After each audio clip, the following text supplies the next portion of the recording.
2019 থেকে যে যেই ধারাটা শুরু হয়েছে, এখন এটা আজকের এটা এতটাই দুঃখজনক যে পরিপূর্ণভাবে ফেয়ার একটা ইলেকশন সে নিজে মালা পরাইয়া দিল, বরণ করে নিল, নেওয়ার পরে তার 1 মাস পরে তার কেন মনে হইলো যে ইলেকশনটা ফেয়ার হয় নাই। এটা এই এই যে মানসিকতা, এটা একমাত্র মানে নিপুণই বলতে পারবে। এটার উদ্দেশ্যটা কি? আপনি একজন সিনিয়র শিল্পী হিসেবে আপনার ধারণা?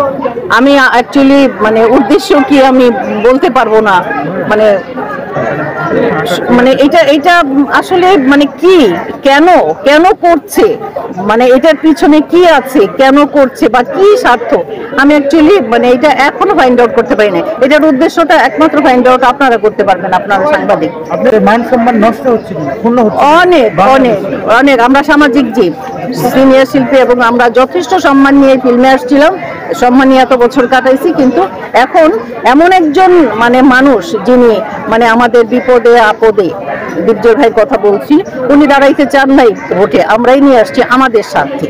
কারণ আমাদের কিছু কিছু এখন তো ইদানিং মানে আগের মতো সেই ছবি রমরমা ব্যবসা নাই, হল কমে গেছে, ব্যবসা নাই মানে হল, ছবি নাই, ছবি অনেকেই হয়তো করেন না, মানে লস হয়ে করতে পারে না। কিন্তু দীপজল ভাই এখানে সাধারণ সম্পাদক না হলেও উনি তো বছরে অন্তত 8-10টা ছবি উনি বানায়। তো এইখানে যদি ওনার এই পজিশনটার জন্য ওনাকে আমরা আরো বলতে পারি, আরো ধরতে পারি যে আপনি করেন বা আপনি আপনার এটা করা দরকার, এবং উনি উইলিংলি করে, উনি শুধু এই মানে চেয়ার বা এই যে পদ এটার জন্য না, উনি আমাদের মানে আসলে একজন বট গাছ। তো বট গাছের নিচে তো আমরা একটু ছায়ার জন্য সবাই বসি, তাহলে আমরা সেই বট গাছটাকে রাখবো নাকি মানে যে আমাদের কোনো উপকারে আসে না তার জন্য কথা বলবো? এখন তো মানে মাঝে মাঝে মনে হয় যে আসলে যে সম্মান নিয়ে ফিল্মে আসছিলাম সেই সম্মানটাকে কি আসলে ধরে রাখতে পারছি? শিল্পীর মানসিকতা কেমন হওয়া উচিত?